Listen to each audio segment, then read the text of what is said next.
वाचो वेगम मनसः क्रोध वेगम हिंसा वेग मुदरोपस्थ वेगम एतान वेगान सहते यस्तु विद्वान निंदाचास्य हृदयम नोपहन्यात्। जो विद्वान उपासक वाणी का वेग, मन का वेग, क्रोध का वेग, हिंसा का वेग, भूख का वेग और जनेन्द्रिय जनित मैथुन का वेग जो सह जाता है, वही महात्मा निरंतर भजन कर सकता है, वही उपासक निरंतर भजन कर सकता है। नहीं, यही वेग आकर उसके भजन में अंतराय पैदा कर देते हैं। ये वेग वाणी का, मन का, क्रोध का, हिंसा का, उदर का, उपस्थ का यदि आप नहीं सहन करते तो ये आपके भजन में बाधा डाल देंगे, निरंतर भजन नहीं होने देंगे। दूसरा, निरंतर भजन करने में जो प्रभु कह रहे हैं आसीत मत्परा, मेरे परायण होकर भजन करो। अब इन वेगों से बचकर क्यों भजन में चलता है तो उसके अंदर एक बात आने लगती है, मैं अच्छा भजनानंदी हूं। जहां ये बात आई तहां वो दूसरों जो वैष्णव है, महतजन है, महात्मा जन है, वो टीका टिप्पणी करने लगता है उनकी। ये होता है, अपने में श्रेष्ठ भाव आने पर दूसरे साधकों की, वैष्णवों की, महापुरुषों की, महतजनों की वो टीका टिप्पणी करने लगता है। ऐसा क्यों, ऐसा, ऐसा क्यों, ऐसा। ये आपके भजन को ही रोक देगा। निरंतर भजन चलने की तो बात जाने, तो भजन से ही विमुख कर देगी ये वृत्ति। ये 6 बातें संतों के प्रति नहीं करनी चाहिए। वो वेग सहो और ये बात भूलकर अपनी वाणी पे न लाओ। बास निरूपण, किसी भी संत महात्मा वैष्णव के विषय में ऐसा कहना, ये तो महलों में रहते हैं, या ये तो गांव में रहते हैं, ये तो, इनको तो गंगा किनारे या स्मशान में कहीं खंडहर में रहना चाहिए, बाबा जी हैं ऐसे वैसे। वास निरूपण करना, तभी जब आम जागृत होता है तो संतों की प्रति टीका टिप्पणी शुरू हो जाती है। वास निरूपण, किसी भी संत महात्मा वैष्णव के प्रति उसके वास के विषय में बोलना। दूसरा, ज्ञान निरूपण, किसी संत वैष्णव के प्रति ऐसा, ये पढ़े लिखे तो है नहीं, शास्त्रों का इनको ज्ञान तो है नहीं, वेश बना लिया, बस पेट भरण पोषण के लिए घूम रहे, कोई इनको ज्ञान तो है नहीं। क्या भजन करेंगे, क्या विचार करेंगे जब इनको पढ़े ही नहीं है, शास्त्रों का ज्ञान नहीं है, तो क्या ये भजन करेंगे। ज्ञान निरूपण। तीसरा, जाति निरूपण। अच्छा, ये अमुक जाति के हैं, हाँ, तब चाहे जितना बेस रख ले, नीच जाति का तो नीचे जाति का रहेगा ना। ऐसा महान अपराध, ऐसा सोचना, ऐसा बोलना, ऐसा देखना, ये महत अपराध है। और ये हम लोग ध्यान नहीं देते, फिसल जाते हैं। एक बार एक जगह महात्माओं की पंगत लगी हुई थी, तो उसमें एक महात्मा को पंगत लगवाने वाले में जो श्रेष्ठ थे, उन्हें एक थप्पड़ मारा और निकालने लगे। वहां हमको भी सेवा दी गई थी, पत्तल उठाना और पोछा लगाना बाद में। तो परोसाई जब होती थी तो उस समय खड़े रहते थे। तत्काल में हमने कहा, आपने क्यों थप्पड़ मारा? तो उन्होंने जाति निरूपण किया कि इस जाति का है, तुम नहीं जानते हो, और ये साधुओं की पंगत में बैठा, हमका आचार्य परंपरा का तिलक लगाए हुए है और भेष धारण किए हुए है। आप आचार्य परंपरा की प्रधानता रखते हैं या जाति की प्रधानता रखते हैं? वो महात्मा अश्रु प्रवाह करने लगे कि क्या मेरे को भगवान का भजन करने का अधिकार नहीं है?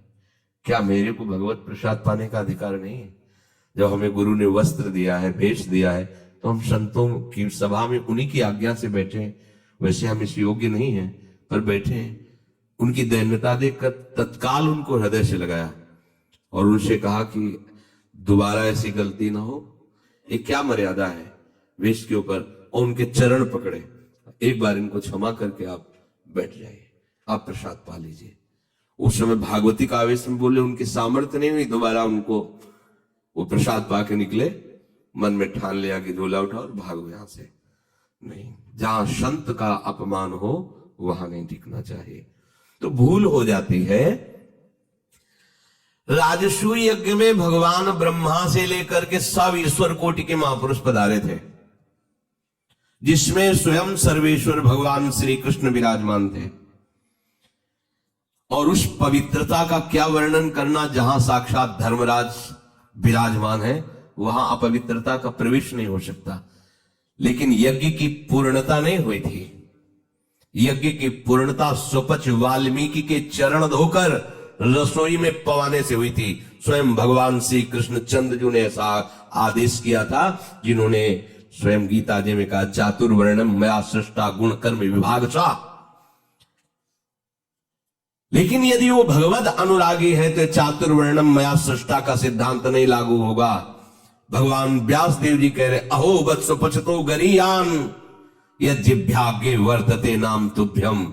यदि राधा राधा कृष्ण कृष्ण जिभ्या से निकल रहा है, वो चांडाल भी है, तो उसका चरणामृत लेके पीना चाहिए।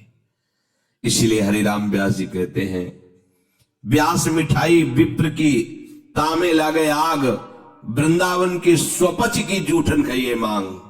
व्यास रसिक तेई बड़े ब्रजते अनत न जाए, वृंदावन की स्वपच लो जूठन मांगे खाए। ये जाति निरूपण संत के प्रति करना महत अपराध है। और ये जब जाति का अभिमान बना हुआ है तो भगवत दासत्व का अभिमान कैसे आ सकता है? किसी भी मार्ग में हो, आगे चल करके सब लय हो जाता है। ये देहाभिमान के अंतर्गत आता है। देह ही तो जन्मी है जाति में, ये स्वरूपाभिमान थोड़ी है, ये देहाभिमान ही है। इसलिए वैष्णव के सबके एक ही गोत्र है, अच्युत गोत्र। अपने सब रसकों के एक ही गोत्र है, हरिवंश गोत्र। अगर हम जाति पक्ष में चले जाएंगे तो भगवत पक्ष से हट जाएंगे।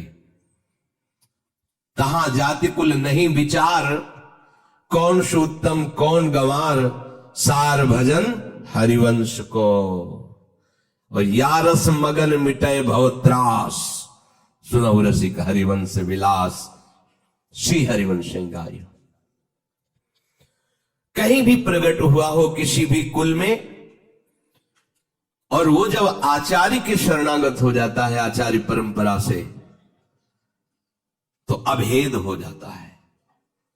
सुने प्रपन्न जेब है, अभद्र सर्व के गए, तिन्हें मिले प्रसन्न हुए, न जाति भेद मानिए न जाति भेद मानिए। उनको देख करके कहना चाहे, सुभाग हमारे अहोभाग्य आपके दर्शन हुए, आप पधारिए, आप विराजिए। और जैसे अपने पूज्य जनों का स्वागत किया जाता है, ऐसे मन में भी नहीं आना चाहिए कि ये अमुक जाति का संत है, इसके पैर कैसे छुए, इसका चरणामृत। अगर ऐसा तो आपका भजन बाधित हो जाएगा। जाति निरूपण, यही गलती हो गई थी दंडकारण्य के ऋषियों से श्री माता सबरी के प्रति। एक तो स्त्री जाति और दूसरी भीलनी। कैसे हम महाब्रह्म ऋषियों के बीच में बड़े बड़े कीड़ा पड़ गए थे, सरोवर के जल का प्रयोग नहीं कर सकते थे, सब अशांत थे। और भगवान श्री राम ने माता सबरी को सौभाग्य दिया ऐसा जो ब्रह्म ऋषियों को भी नहीं मिला। इसलिए कभी किसी संत के जाति निरूपण न करें। ये बिल्कुल, देखो हम सब प्रभु के अंश हैं। कर्म के अनुसार शरीर में आए, कर्म के अनुसार कुल में जन्मे, लेकिन हमको वो लेके थोड़ी बैठना है। हमको तो अपने प्रीतम के पास जाना है। हमें कुल कर्म को लेके, जाति धर्म को लेकर के, शरीर को लेकर बैठे रहेंगे तो अगले जन्म निश्चित हो जाएगा। हमें प्रभु के पास जाना है। जो ही ये बात सोचकर आगे बढ़े तो आप केवल प्रभु के हो गए, खत्म खेल। बस सृष्टि चक्र के खेल के लिए है चातुर्वर्णम। भगवत मार्ग में जे ही आरूढ़ हुए तो वो शरीर राग हटा, भगवत अंश हो। जितने ब्रह्मा जी पवित्र हैं उतने तुम्हारा स्वरूप पवित्र है। जो भगवान शंकर का स्वरूप है वही तुम्हारा स्वरूप है। स्वरूप में अंतर नहीं है, अंतर है देह में। स्वरूप तो सबका एक ही है, भगवत स्वरूप है, सब आत्म स्वरूप है। चौथा, वृत्ति निरूपण। किसी महात्मा को देख के कह रहा है ना हाथ में माला है, हमें खास तो भजनानंदी तो लगते नहीं, पड़े रहते हैं, इधर खाते उधर खाते, भंडारा खाते डोलते हैं। बिल्कुल नहीं। तुम क्या जानो, क्या जानो कौन सी वृत्ति है। एक भजन की ऐसी भी वृत्ति होती है जिसमें माला विक्षेप होता है, भजन में सहायक माला होता है, और एक भजन की ऐसी वृत्ति होती है जिसमें माला विक्षेप होता है। अगर कभी उत्साह पूर्वक ले भी लिया जाए तो 10-5 मिनट से ज्यादा नहीं चलेगा, और रख जाएगा। स्वाभाविक छाया हुआ है, अब वहां मन का चलाए तो विक्षेप पड़ रहा है, गिनती करे तो विक्षेप पड़ रहा है, चल रहा है। अब आप क्या जाने, आप माला देख के तो जान जाते हैं कि जप हो रहा है, लेकिन बैठे हैं टहल रहे हैं तो आपको लगा खाली टहल रहे हैं। नहीं, ऐसा नहीं। संतों को जानना बड़ा कठिन होता है। एक बार गुरु जी की सेवा में सुकुमारी शरण थे, जे ही लाडली कुंज में प्रवेश हुए तो महाराज जी का दुर्गंध आ रही। ऐसे देखा और कहा, वैष्णव अपराध करके आ रहे हो क्या? उन्होंने, महाराज जी हम साबुन लगा के नहीं नहाते तो शायद शरीर से दुर्गंध। बोले वो दुर्गंध नहीं, ये वैष्णव अपराध की दुर्गंध है। गुरुदेव ने कहा, महाराज जी सावधान रहते हैं, कोई वैष्णव अपराध तो नहीं। नहीं, हमें महसूस हो रही। आप पहले वहीं खड़े रहिए, बताइए क्या वैष्णव अपराध किया है। भजन का क्या प्रभाव होता है, बहुत सूक्ष्म है, बहुत सूक्ष्म। महापुरुषों के हृदय से ही पता चलता है ना। प्रारंभ में था तो पंडित बाबा की वाणी पढ़ी तो तन्मयता एकदम पंडित बाबा में हुई। तो दूसरे दिन सेवा में गए तो उन्होंने कहा कि हमारे चिंतन में कृष्ण बलराम आए, तुम्हारे सिवा और किसी का यहाँ आना नहीं है। तुम कहा महाराज जी पंडित बाबा का चरित्र पढ़ रहे तो एकदम उसमें तन्मयता एकदम। बोले हाँ तभी आया ठीक है। अब कितना सूक्ष्म, मतलब ये सबकी समझ में की बात। परिक्रमा दे रहे थे जगन्नाथ बाबा की कुटिया, दोपहर में देखा महाराज जी गए, देखा तो अप्सरा कुंड में ध्यानस्थ एक वृक्ष के नीचे बैठे। महाराज जी वहां से क्यों चले आए? बोले इतनी जोर के गोपाल मंत्र के वहां परमाणु सिद्ध पुरुष थे ना, तो हमें विक्षेप पड़ रहा था निज मंत्र में, इसलिए हट के चले आए। वही हम पढ़े, हमें कुछ पता नहीं चल रहा। आपका कितना सूक्ष्म, प्रवेश करते ही कह दिया आप वैष्णव अपराध करके आ रहे हैं, दुर्गंध आ रही। वो हाँ महाराज जी अगर ये वैष्णव अपराध है तो फिर वो एक समोसा बांट रहे थे तो एक संत बार बार समोसा ले और खाते जा रहे थे, फिर लेते जा रहे थे, तो उसने धक्का मारा, दबकाक भगा दी। तो हमें लगा कि कैसे संत है, इस समोसा के लिए बार बार हाथ फैला रहे। तो बोले उनको जानते हो? बोले आप प्राय वो दिखाई देते हैं बिहारी जी की गली में। बोले जाओ, महाराज जी ने पैसा दिया 50 रुपए उस समय, अगर जाओ समोसा खरीदो, उनको दो, उनके चरण पकड़ो, उनसे कहो कि आपके प्रति हमारी ऐसी मलिन बुद्धि हो गई थी, आप हमें क्षमा करें, फिर सेवा में आओ। कितना सूक्ष्म है महापुरुषों का सुरक्षा कवच। किसी भी संत के प्रति, वैष्णव के प्रति, ये तो पड़ा रहता है, तो कभी बाला नहीं लिए, तो कोई भजन ध्यान करता नहीं, इस प्रकार से उसकी निंदा करना, ये वृत्ति निरूपण है। पांचवा है स्वरूप निरूपण। इनके चेहरे में कोई तेज तो है नहीं, हमें लगता है कोई महात्मा तो है नहीं, बनावटी ही लग रहे हैं, कोई आकर्षण तो है नहीं इनके चेहरे में, सच्चे साधु नहीं है, ऐसा वैसा नहीं। आप क्या जानते हो, ये राख से ढकी हुई आग है, राख हटे तब पता चलेगा। अगर चेहरे से ही महात्मा की पहचान होती तो जड़ भरत जी को पहचान लेता रहुगण। और साधारण सत्संगी नहीं, कपिल भगवान से सत्संग करने जा रहा है, कोई साधारण सत्संगी नहीं, महापुरुषों का संग करने वाला है, फिर भी नहीं पहचान पाया। राख से ढकी हुई आग को जड़ भरत जी जैसे महान ब्रह्मभूत महापुरुष से पालकी उठवा दी। जब उनके वचन प्रकाशित हुए तो कूद पड़ा पालकी से चरणों के। इतनी ऊंची स्थिति के महात्मा कांप गया।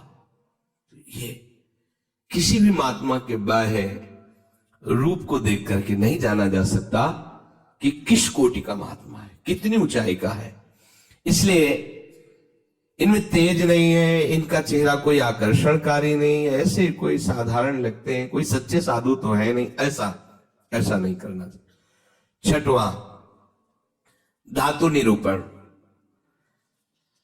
भक्त या भगवत विग्रह की, अच्छा ये पत्थर के ठाकुर जी है, सप्तम धातु के है, ये काहे से बने हुए ठाकुर जी? अगर वो मंदिर में विराजमान तो साक्षात प्रभु विराजमान, कुटिया में विराजमान तो साक्षात प्रभु विराजमान। श्री विग्रह में पाषाण, लोहा, तांबा या काष्ठ की भावना ले आना, यह आपके निरंतर भजन में बाधा पहुंचा देगी। उन वेगों को सहना और इस अपराध से बचना। जो गुरु ने नाम दिया है, मंत्र दिया है, आराध्य देव का रूप दिया है, उसके सिवा सब माया है, वो अपने को चिंतन नहीं करना, केवल उतना ही चिंतन। ये बहुत कठिन बात है। प्रायः मनमानी भजन करने में ज्यादा अच्छा लगता है, और गुरु मंत्र और गुरु श्री मुख से जो दिया गया उपासना नाम है, पद्धति है, उसमें मन मरता है, इसलिए उसमें मन नहीं लगना चाहता। हम ये देखते हैं, प्रायः कई उपासकों से सुना है उनके हृदय की बात, जो गुरु प्रदत्त है उसमें नहीं लगेगा और मन माने लग जाएगा। मन ने स्वीकार कर लिया चितम केशवम राम नारायण, ये रटे हम उन्हीं गुरु से पूछ रहे हैं जिन्होंने मंत्र दिया है, नाम दिया, ये हम रटे, तो ये बुरी बात तो है नहीं। भगवान के नाम जपिए, पर बात नहीं बनेगी। जहां बात बननी है वहां मंत्र मूलम गुरु वाक्यम, जो गुरुदेव ने शब्द दिया है, नाम दिया है, मंत्र दिया है, बस वही अनन्य एक व्रत गाए, वही। चाहे जितना मन चंचल हो, जो ऐसी निष्ठा वाला होता है, देर नहीं लगता शांत होने में। पर जिनका एक छलांग लगाना अच्छा लगता है, थोड़ी देर ये जपा, थोड़ी देर वो जपा, थोड़ी देर वो जपा, और भगवान का तो भजन करना है। अभी वो पद्धति को नहीं समझे, अभी रस मार्ग में बहुत दूरी है, अंतराय है। सभी कार्य करते हुए अपने स्वरूप में स्थित रहना। जैसे अपने लोगों का स्वरूप है सहचरी, तो जगने से लेकर शयन तक आपकी स्मृति में रहना चाहिए, मैं श्री जी की सहचरी हूं। भले अनुभव में नहीं आ रहा, आपको सहचरी बप्पू का अनुभव नहीं हो रहा, पर हम हैं, मान लेना है। जैसे अपने को अनुभव नहीं था हम किस कुल में जन्मे हैं, पर माता पिता किसी ने तो सिखाया होगा कि तुम पंडित हो, ब्राह्मण हो, बैठ गया ना दिमाग में। इन्होंने लिखा है क्या ब्राह्मण कहीं, और बैठ गया पंडित घर के जन्म है हमारा। ऐसे ही गुरु ने तुम्हें नया जन्म दिया है। न स्त्री हो, न पुरुष हो, न ब्राह्मण हो, न क्षत्रिय हो, न वैश्य हो, न शूद्र हो, न गृहस्थ हो, न विरक्त हो, क्या हो? श्री जी की प्रिय सखी हो तुम। स्वीकार करो। जैसे माँ ने सिखाया था कि ये तुम्हारे पिता है और पिता ब्राह्मण कुल के, तो तुम भी ब्राह्मण कुल के हुए, समझ गए? तुम पंडित की संतान हो तो पंडित ही हुए। ऐसे ही तुम हमारे प्रिया प्रीतम के अंश हो। गुरुदेव ने समझाया तुम प्रिया प्रीतम की प्रिय सखी हो। बस ये दिमाग में तुम लाओ पहले, इसी से स्वरूप जागृत होगा। जो उपासना पद्धति मिली पहले दिमाग में ले आओ। न स्त्री हो, न पुरुष हो, न गृहस्थ हो, न विरक्त हो, न ब्राह्मण हो, न क्षत्रिय हो, न वैश्य हो, न शूद्र हो। तुम क्या हो? तुम प्रियालाल के निज जन हो, तुम प्रियालाल की सहचरी हो, प्रियालाल की प्रिय सखी हो। ये सुबह से शयन तक आपके दिमाग में आ जाए। जैसे हम रटते नहीं हैं, पर कभी भी पूछ लिया जाए तो हम अपनी बात बता देंगे। ये शरीर कहाँ जन्मा है, क्या है, कभी याद नहीं करना है, लेकिन वो आया ना। ऐसे सहचरी बपू का है। हमने दर्शन नहीं किए सहचरी स्वरूप के, पर हमारे गुरुदेव कह रहे हैं कि आप सहचरी बपू हो, आपका स्वरूप सहचरी है, तो हम पहले स्वीकार करते हैं। उठते बैठते चलते फिरते आपके दिमाग में बात बैठ जाए कि मैं श्री जी की प्रिय सखी हूं, युगल सरकार हमारे प्रीतम है, और पीछे की जो बातें की गई वो हमारे जीवन में ना हो, तो भगवान जो कह रहे हैं आशीत मत परहा, मेरे परायण होकर बैठ जा, अर्थात आप निहाल हो जाओगे। भगवत आश्रित भगवत परायण वर्तमान में ही आनंदित होता, भविष्य की बात नहीं होती। वर्तमान में जाने मोरी छाती, उसका हृदय जो शीतलता और आनंद से भर जाता है, फिर वो कृतकृत्यता का अनुभव करता है।